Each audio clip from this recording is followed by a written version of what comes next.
Hello, everybody, and welcome to episode 17 of Stories of Service, ordinary people who do extraordinary work. And I am the host of Stories of Service, Teresa Carpenter. And for this guest today, I have an amazing guest, but also an amazing friend, Rosie Goscinski. And so I'm going to read a little bit about her bio, and then we're just going to jump right into it and get into a few questions. Are you ready? I'm ready. Awesome. All right, everyone. So Commander Rosie Goscinski is a native of Kearny, New Jersey. She graduated from the United States Naval Academy in 2001 with a Bachelor's of Science in Political Science and earned an MBA in the Department of Defense Financial Management from the Naval Postgraduate School. She is a graduate of the Naval War College's Joint Professional Military Education Program and a Joint Qualified Officer. She currently serves as the head junior officer detailer for Navy Personnel Command. Commander Goscinski has served in support of Operation Iraqi Freedom and Operation Enduring Freedom as a communications officer on USS John Young, DDD 973, an anti-submarine warfare officer on USS Oldendorf, DD 972, and assistant damage control officer on USS Tarawa, LHA 1. As operations officer on board USS Fort McHenry, LSD 43, she planned bilateral theater security engagements with Egypt, Greece, Bahrain, Jordan, Oman, and deployed to Haiti for Operation United Response. As operations officer for Amphibious Squadron 8, she coordinated certification readiness for 7 amphibious ships. Her most recent at-sea assignment was as the executive officer and commanding officer at USS Tortuga. Ashore, she served as a U.S. Naval Academy and ROTC budget analyst and financial manager in the Chief of Naval Officer Personal Financial Management Division. She's also served as a surface warfare readiness analyst for the Director of Assessment Division, OPNAV N81, and led 2 littoral combat ship studies that resulted in increased crew manning. She was selected as a Navy Legislative Defense Fellow on the personal staff of Senator Mazie K. Hirono. Commander Goscinski's portfolio has included military readiness, sea power, personnel, and veteran affairs issues, and she serves as a joint duty assignment as the Chief of Senate Congressional Affairs to Commander, United States European Command. Whew. Welcome, Rosie. Thank you. That is a mouthful. I'm not sure I'm old enough to have done all of those things some days. Wow. Gosh, I honestly just don't even know where to begin. You have so many accomplishments, but I think the best place for us to begin today, and I'm going to move this so I can see some of your guys' comments in case they come in, is why did you decide, you're from New Jersey, what made you decide to join the Navy? That's a great question. I think a lot of us join the Navy. The reason is always different than the reason we stay in the Navy. Mm-hmm. For me, it was an education. The Navy, I went to a college fair, a high school college fair, when I was a junior, maybe sophomore in high school. And there was someone, of course, at a recruiting booth, and there were all these great looking posters, and somebody was there talking about all these tremendous opportunities the Navy had to offer. I don't do camping, so the Army was definitely out as a choice, as was the Marine Corps. Mm-hmm. And I really thought that the Navy, out of all the opportunities and even the scholarship opportunities I was offered in high school, mm-hmm. the Navy provided something that seemed a little bit, I could be part of something bigger than myself. Mm-hmm. There was an opportunity to grow and excel. And part at the end of the day was to work hard. And I was really inspired by that service, mm-hmm. and being part of being able to serve my country. And my brother actually had applied to the Naval Academy. I went to visit.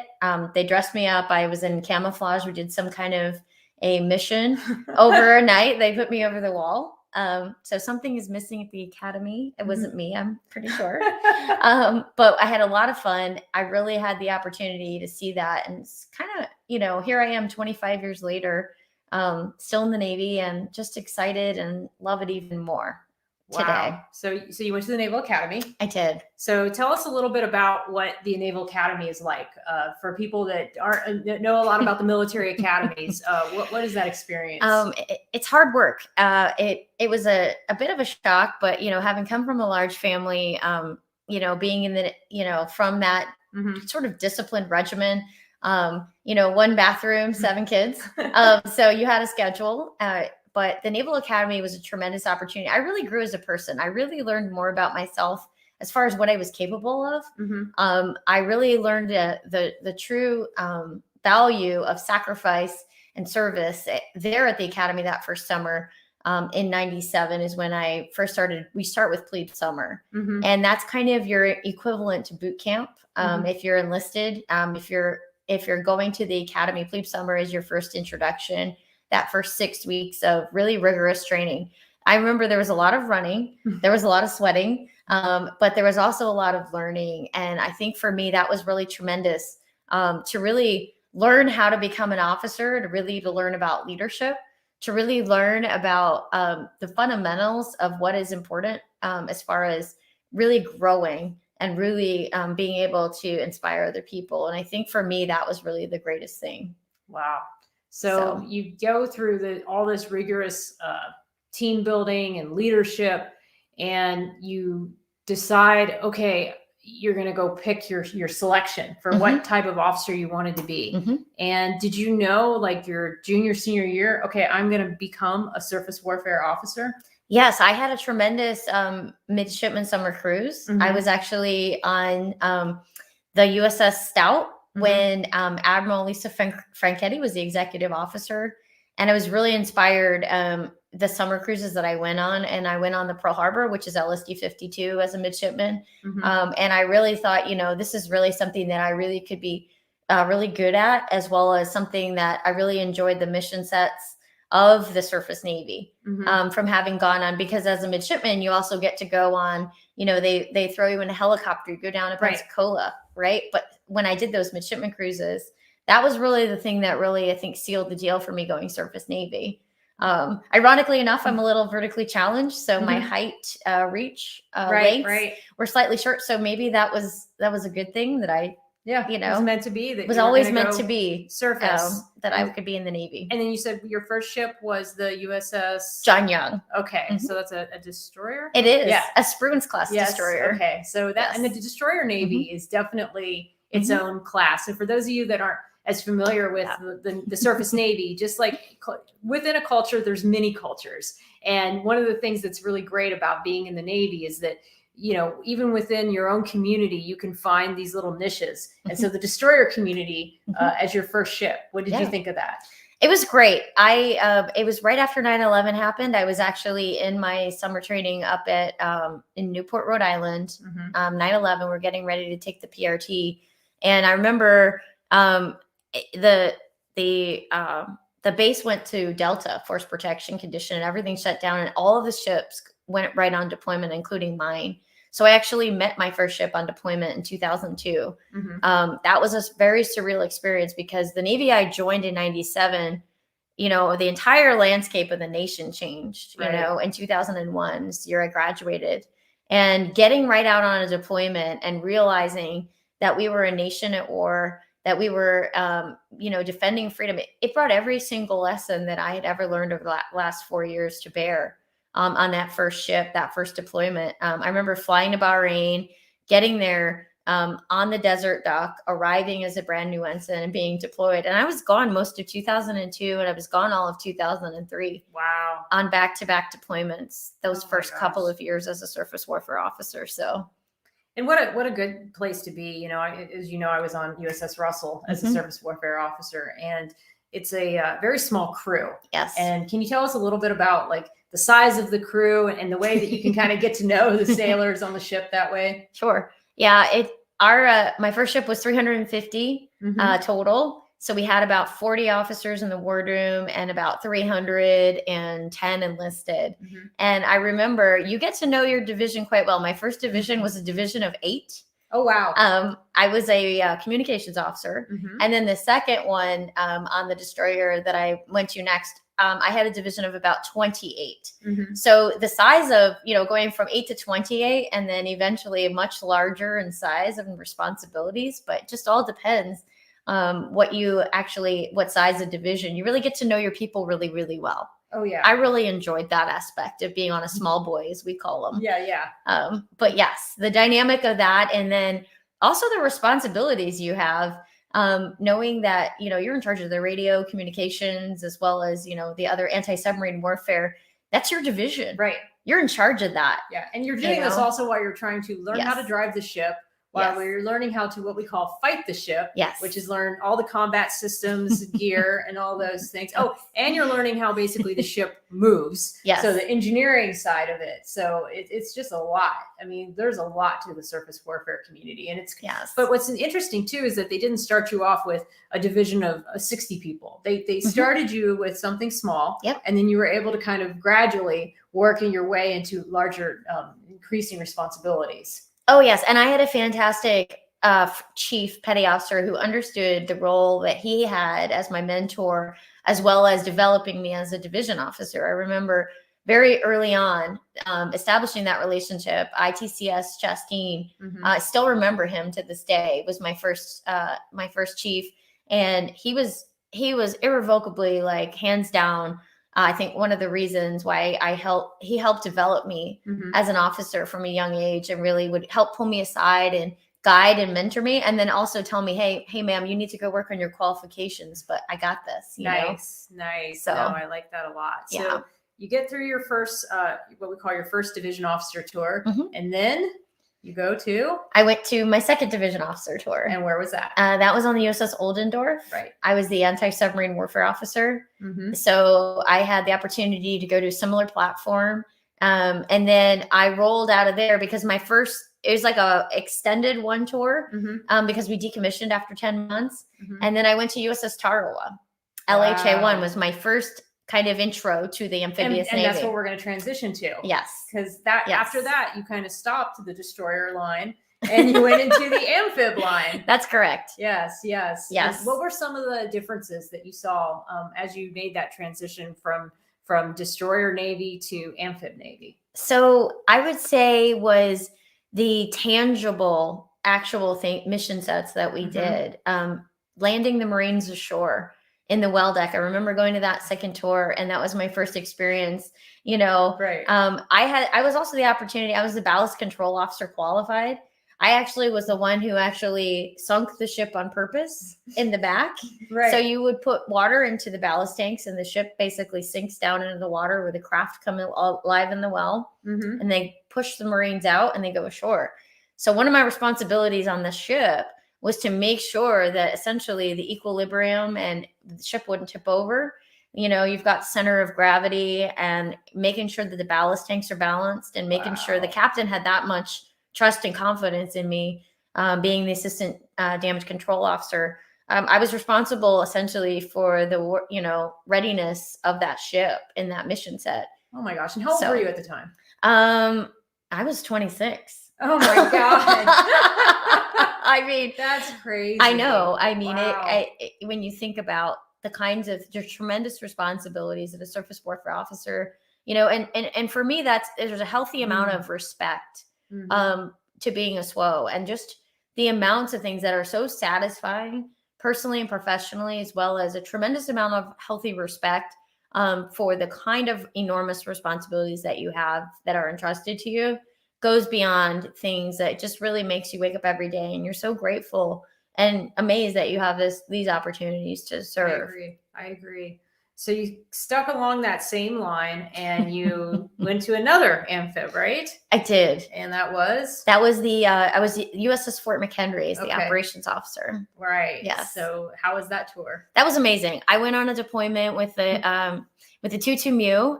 So for those from 22 Mu, giving you a shout out. Great deployment. That's where I went and did all the bilateral engagements with all these countries. I really realized the value of, you really are a representative of the United States of America. Back then it was the Global Force for Good tagline, and really just the tremendous things that you got to do. I will say that the earthquake in Haiti hit in 2010. We were actually the ready duty group.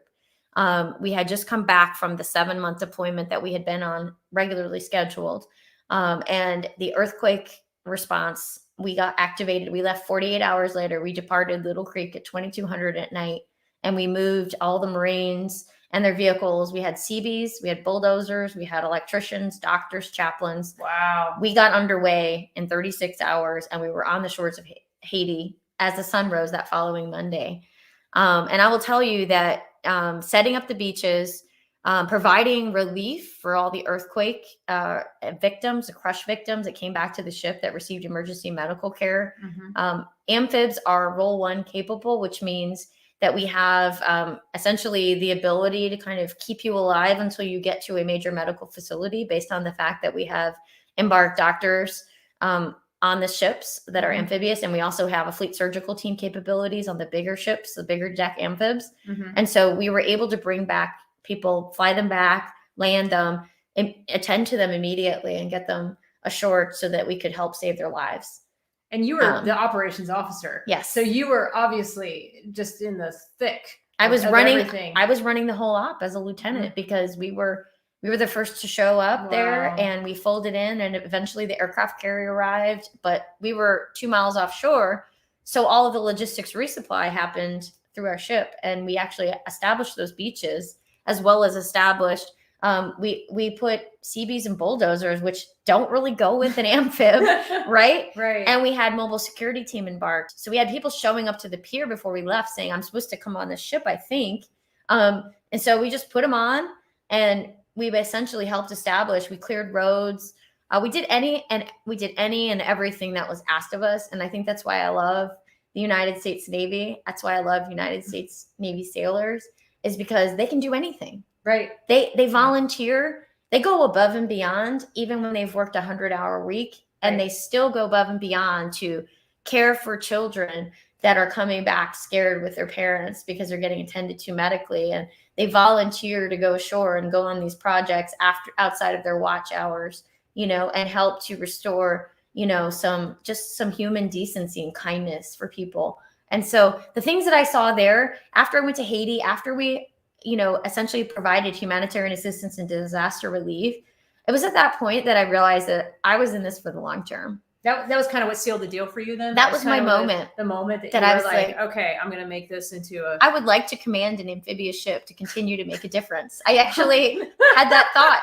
No, I'm serious. Wow. I mean, it was my moment. I think people get a moment in their life, where you realize that this is what I was born to do. Right. This was really the thing that made me completely satisfied, was serving in the United States Navy. That's amazing. As an officer. That is absolutely amazing. So you leave that ship. Where's next? I went to Amphibious Squadron 8. Okay. I was what we call N3 or operations officer. I know exactly what that is. I was at an amphibious squadron as well. So I yes, remember. ma'am. Yes. We had 7 ships. So I went from 1 to 7 that we were embarked at Iwo Jima. Yep. So she was an operations officer, N3. That's I think you said that. Okay. Yes. And so my job was to essentially, for the Commodore who oversaw the amphibious squadron of ships, or group of ships, so to speak, I ran all the training. So we were in the training cycle. So I planned all the basic and integrated and all the advanced size exercises for integrating the Marine Expeditionary Unit, as well as all of the ships that needed to get their certifications done. So I was running all of those exercises. Bold Alligator, we did all of the workup cycle, PMINT, Comp 2X, advanced exercises and fleet synthetic training in port, and got the entire group ready to go into deployment. And what that really means is there is an entire schedule of training that takes place a year to a year and a half before you even get underway. Once you get out of what we call the shipyard, then you're just constantly in this training environment where you're getting certified. Your ship is getting ready, basically, to be able to meet the Navy's missions overseas. It was intense, but it was really fun. Yeah. It's like I said, it's so satisfying when you've got flights and well deck operations, and you have things rolling ashore, and things are moving. It's fast paced, and you realize how very capable, lethal, and just how amazing everything can operate in such close quarters, especially close to shore. Right. Just incredible. Okay. So then And I'm going down this road with each one of these ships because I'm leading to that moment that you got to take command. So we're going to get to that in just a second, how you became a ship's commanding officer. But then what was the next one after that? So ship after that, so I went ashore in between. Yeah, and in between these jobs, there were the shorter of jobs. Course. Yes. So I had the privilege of being selected as the executive officer of the USS Tortuga, LSD 46, the Fighting Turtles. And I got selected to what we call as fleet up. So you become the executive officer first for about 18 months, and then you can become the commanding officer of the ship. And so I was selected to do that in 2017 is when I reported to the Tortuga as the executive officer. Why did you choose that ship? Well, the Navy chose that ship for me. I put in the preferences. So I put in a preference for LSD Norfolk. Okay. That was my top choice. Right. So when the Navy called, I said, hey, we have your top choice. You have experience on the dock landing ship from your Fort McHenry days and all the other previous amphibious experiences. I was very excited that I was going to return to the same class of ship that I'd been on previously. Were you nervous going into that job? I was. I think every new job, you're a little bit nervous because it's a different challenge. It's a new responsibility. Sometimes you hear stories or you can talk to people, but it isn't really the same until you sit in that seat. Right. You feel that responsibility. You feel that weight and burden of responsibility. But I was a little bit nervous going into it, but very, very excited and knew I had a great team that we could build, the ship together. And then, so you served as the executive officer for what, like a year or a couple years? And then you XO, I was there for 18 months. A year and a half. Okay. And then I was the commanding officer for 15 months. For 15 months. Wow. Yep. So as a ship's commanding officer, what would you say was probably the most challenging part of that assignment? And then what was the most fulfilling? Well, when I became the CO, I had a greater appreciation for my commanding officer than when I had been the XO of the ship. You don't really feel, you talk about the accountability, the burden and responsibility of command in your classes leading up to that, right?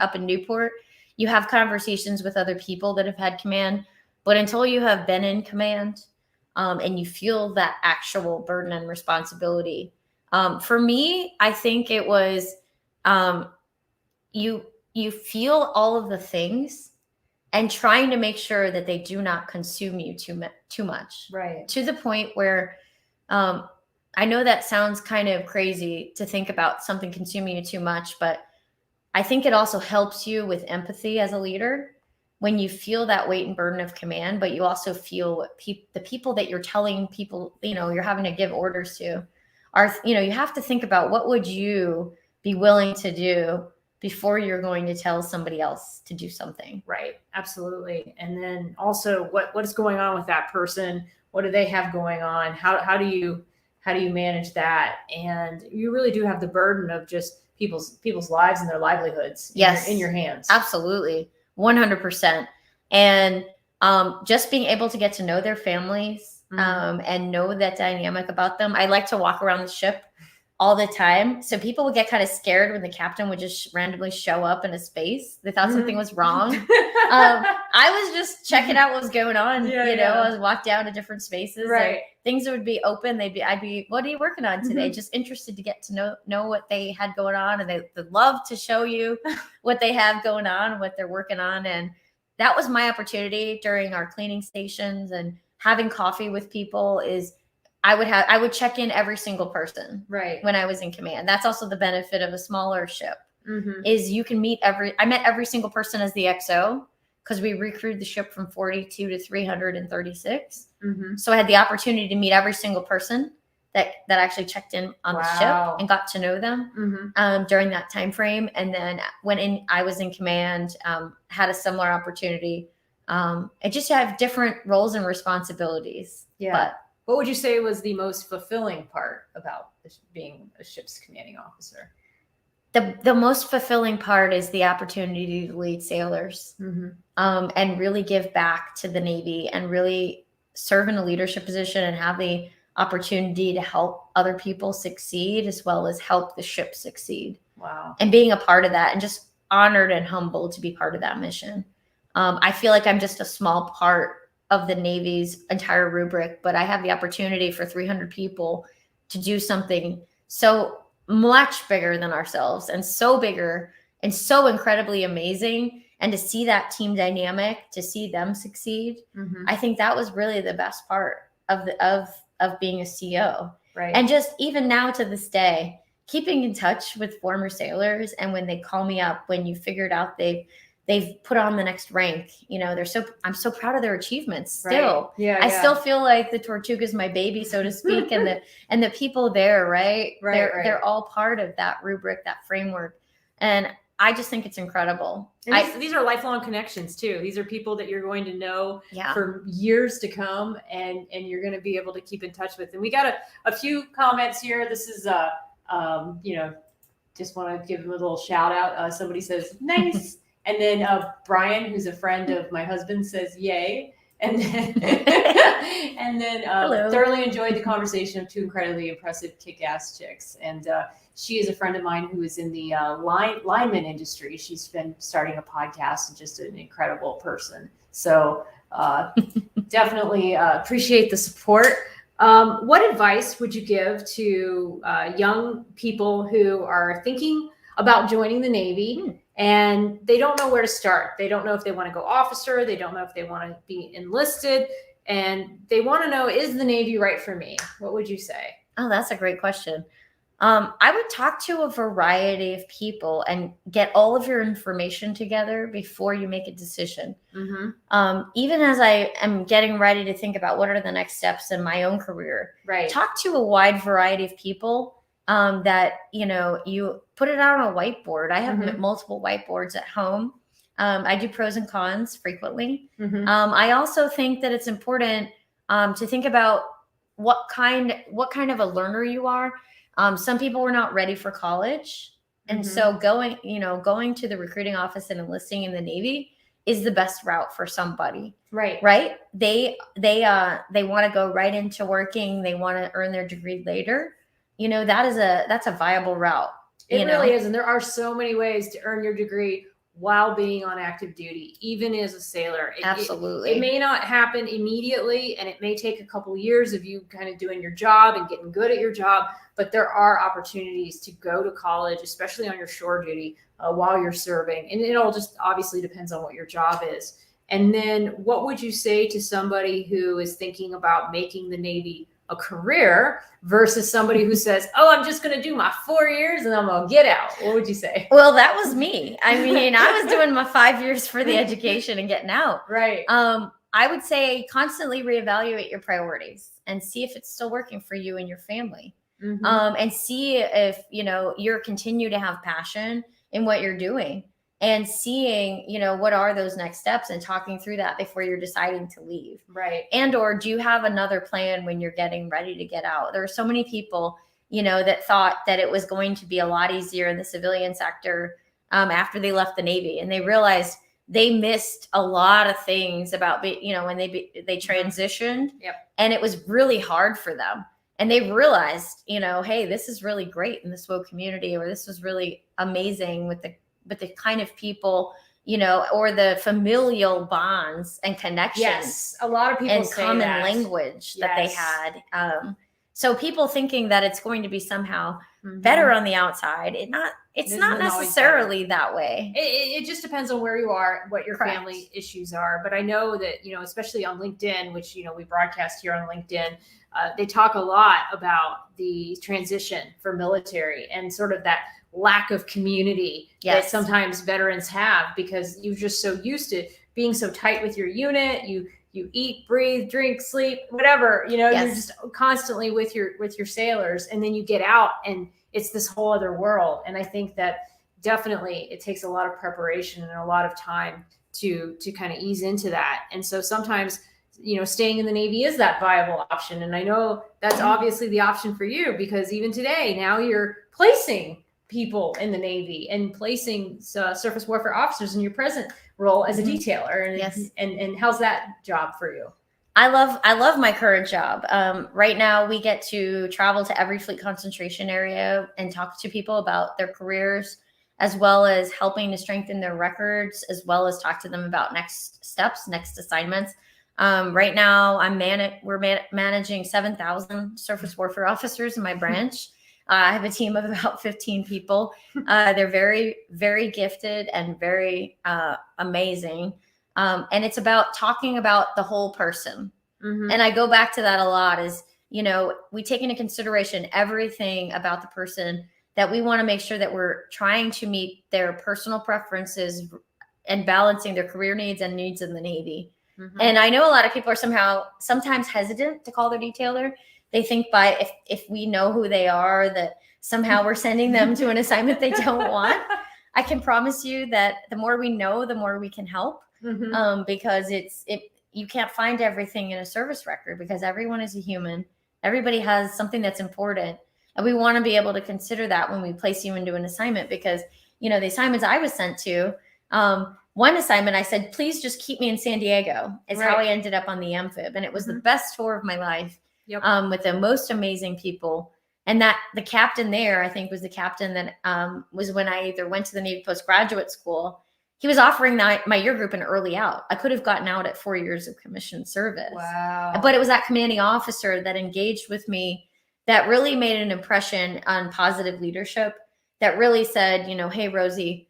And so I feel like staying in the Navy, for me, I have the opportunity, right, to try to be that positive leader that someone else was for me. Right. And that's really what I want to inspire for other SWOs out there, or even other officers, is that you really do have an opportunity to be a positive leader. You do. And I'll tell you guys, I mean, I don't mean to cut you off, but there have been times where I was maybe getting upset, or I was feeling disgruntled. And then I would think of you, and I would be like, oh my God, Rosie she exemplifies exactly the kind of leader that I want to see more of in the Navy. And I want to continue on with my service, because if I could even be half as good as what she is, and if she's who I emulate, and we need more people like you who really care and who really want to make a difference. So, because I think your attitude can make 100% the difference. They can. I mean, somebody who has a bad boss or a bad commanding officer in the military, they think, oh my gosh, this is the whole Navy. And it's not. And we have people who get out over these kinds of things. And if they could just see that there are really good people in leadership positions like yourself, I think sometimes, you can get through just, maybe a bad environment for a small period of time to move on to a better environment. And so the fact that you're able to give people that opportunity is nothing short of amazing. And I think that we need more of that. So, gosh, is there anything else that I didn't ask you about your career that you wish I did? I don't think so. I just want to say that for those out there that are listening, and be kind and be humble and work hard. And I think if you can do that, I think it's the foundation to any kind of real influence, or influencing the outcome for somebody, is just being kind to somebody and have a listening ear. I tend to be very extroverted sometimes. And I found as a CO, when I listen more and I talk less, I let people really, really they also helped me as a leader. Right. And I think for me, that really, and it's okay. It was a bit lonely at the top, but I was so energized by those interactions, is why I walked around and just listening. And be humble. Talking about being humble is, you're only as good as, the length of the leg of the last thing you did. Right. There's always something else. Always something you can learn. When I'm 75 years old, I think there's probably going to be still another 10 years in me trying to learn things and pick up new skills. So this current job has taught me my lieutenants far exceed me in technology. Absolutely. And I'll let them handle that. But and the other part about working hard is, having that work ethic and really just buckling down and getting to work and having a positive attitude about it. I want those people on my winning team. Right. Absolutely. But I have really enjoyed, Teresa, you're such an incredible friend. And I've just really enjoyed our friendship over the last few years, the kind of conversations we're able to have. You keep it real. And I really appreciate that about you. Very much. Thank you.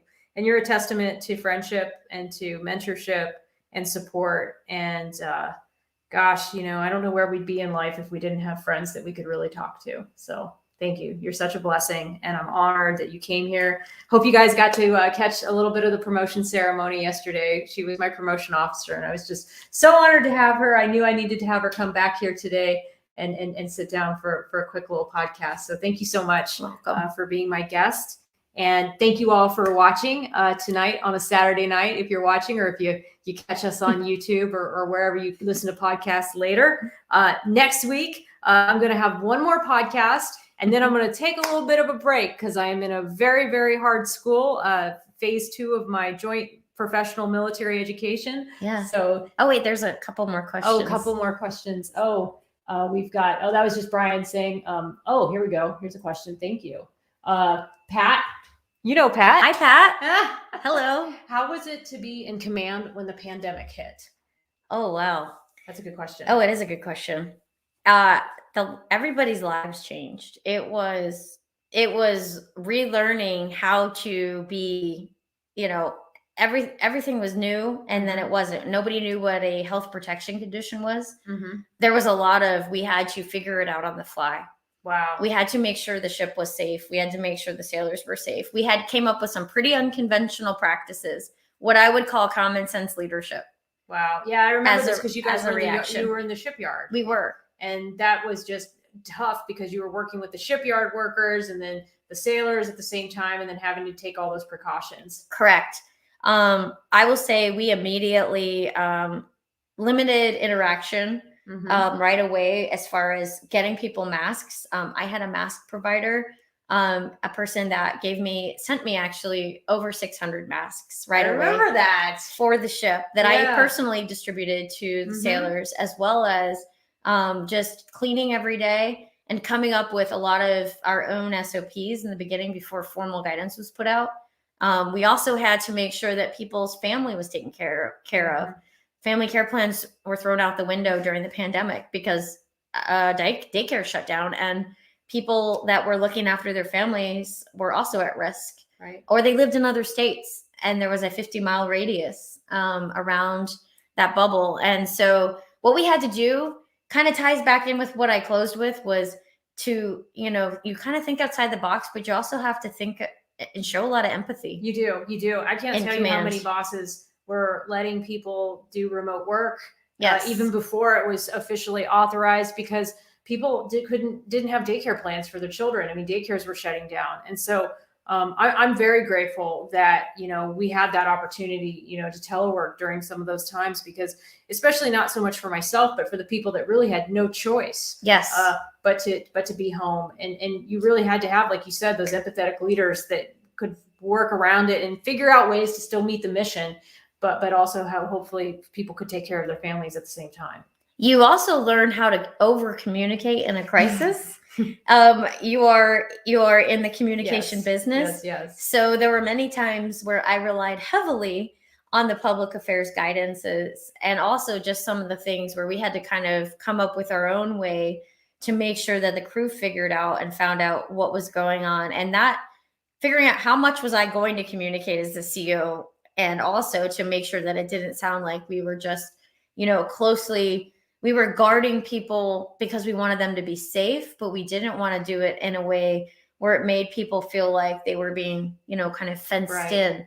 So that was, you really realized the value of your team during that, and the people that stood it up and just stepped up during COVID, when COVID hit. COVID hit in the last 8 months of my command ride. So I was in this about half and half between a normal environment and then a COVID environment. That was a good question, Pat. I had totally forgot that you had done that during the pandemic. So Pat, thanks for asking that.